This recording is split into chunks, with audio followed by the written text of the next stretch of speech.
अस्सलाम वालेकुम। ये रजब के कुंडे, पूरियाँ, मीठी पूरियाँ।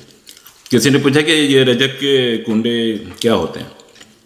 ये हज़रत इमाम जाफ़र सादिक अलैहिस्सलाम के नाम की फातिहा दिलाई जाती है, उनके नाम की पूरियाँ, मीठी पूरियाँ बनाई जाती हैं और नमकीन पूरियाँ बनाई जाती हैं, खीर बनाई जाती है, मुख्तलिफ़ चीज़ें बनाई जाती हैं फातिहा के लिए।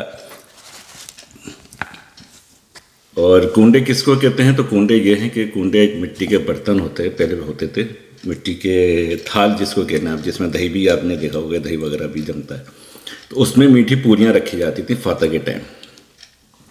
फिर उसके बाद उस फातिहा दी जाती थी। फिर एक कबीला ऐसा आ गया मुनाफिकीन इस्लाम का, जिसने हर उस चीज़ को जो हुज़ूर सल्लल्लाहु अलैहि वसल्लम और अल्लाह के प्यारों के साथ जिसकी निस्बत होती थी, उसको शिर्क बिदअत का नाम दिया गया। उस अमल को उन्होंने देना शुरू कर दिया, लोगों को इन चीज़ों से, नेक अमल से हटाना शुरू कर दिया। उन्होंने, गुस्ताखों ने फिर इस चीज़ का मजाक बनाना शुरू कर दिया कि कुंडों का, कि किसी का नुकसान हो जाता तो फ़ौरन बोलते, जुमला बना लिया, अरे उसके तो कुंडे हो गए। या किसी को कोई नुकसान हो जाता है या किसी का खर्चा हो जाता है तो अरे उसके तो कुंडे हो गए। तो ये बेअदब गुस्ताखों ने ये चीज़ करना शुरू कर दी।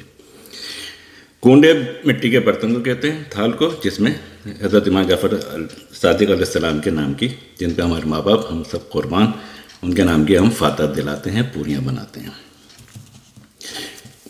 और अब आप बताएं, ये पूरियाँ हैं, ये खीर है, ये नमकीन पूरियाँ, ये सालन है, जो भी है, तो इसमें क्या चीज़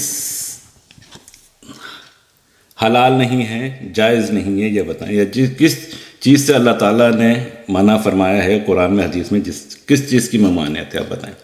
तमाम चीज़ें हलाल चीज़ों से तैयार की गई हैं और इस पर चंद सूरतें पढ़ी गई हैं, कुरानी आयतें, अल्लाह का कलाम, अल्लाह उसके प्यारे नबी सल्लल्लाहु अलैहि वसल्लम, उसके प्यारों के नामों के साथ और फिर दुआओं के साथ इसको फातिहा कहते हैं, जिसको वो की गई है। अब बताएंगे इसमें क्या चीज़ सही नहीं है।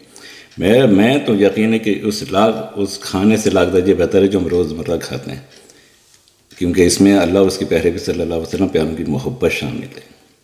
तो मेरी तो दुआ है कि अल्लाह ताला मेरी आने वाली नस्लों को भी, ये छोटी छोटी नेकियां नहीं है, बहुत बड़ी बड़ी नेकियां हैं, अल्लाह उसके प्यारे नबी सल्लल्लाहु अलैहि वसल्लम प्यारों की मोहब्बत में ये तमाम नेक अमलियात करने की तौफीक अता फरमाए।